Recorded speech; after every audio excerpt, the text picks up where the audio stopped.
There we have our correspondent Tolu Ogunjobi in Calabar, Cross River State, to bring us up to speed. Tolu, quickly tell us how it's going with regards to accreditation as well as votes being cast thus far.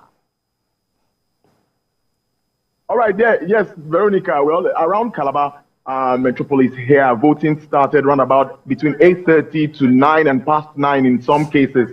At the time we stepped out at past 7, there were most of the polling units, there were no activities there at all. But we saw voters already on the ground, ready to exercise their franchise, putting up things for the polling officers and the supervisory polling officers, and of course all others that will take part in this process to have a conducive environment. So we saw that on our way, but after visiting like 3-4 polling units, we got to the 5th one where full activity actually started at about 7 minutes past 9 a.m. And it's been like that as I speak with you. You can see pictures around me, more than 4 units around this area where it's the hall unit Golf 3 field, unit 15, Ward 8. And there are lots of units here, about 3 of them, and everything is going on orderly here. Accreditation and voting is going on simultaneously, and there's been no hitch. The Beavers machine also being used here.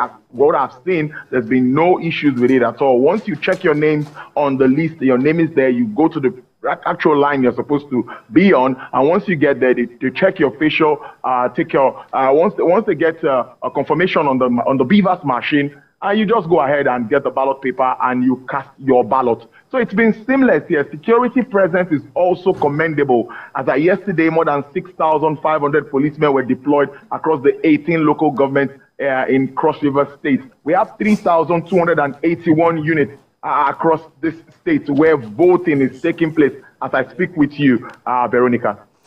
Right. I'm looking at the line and I'm wondering if the people are adhering to the provisions of the Electoral Act that states that the men and the women will have separate lines. Well, that is not happening here. Clearly, the men and the women are actually on the same on the same line. I think on this side we have, yes, men and women both on the same side. They're just on the same line. You can see beside me here, you see men and women, they are on the same line. So that is not happening here. But there's a little bit of gap, and everyone is taking his or her time one after the other to get accredited and get to cast the ballot. The process is indeed seamless, and I must say that at the moment with what we can report, and we've not heard reports of violence from anywhere. Everyone is going about this as peaceful as they can. But there's this is it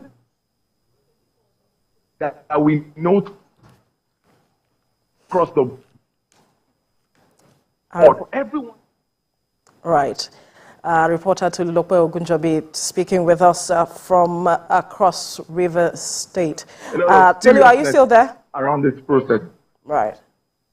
Right. One quick question. Yes, I am. I can hear you. Yes. One quick question I'd like to ask is about persons living with disabilities.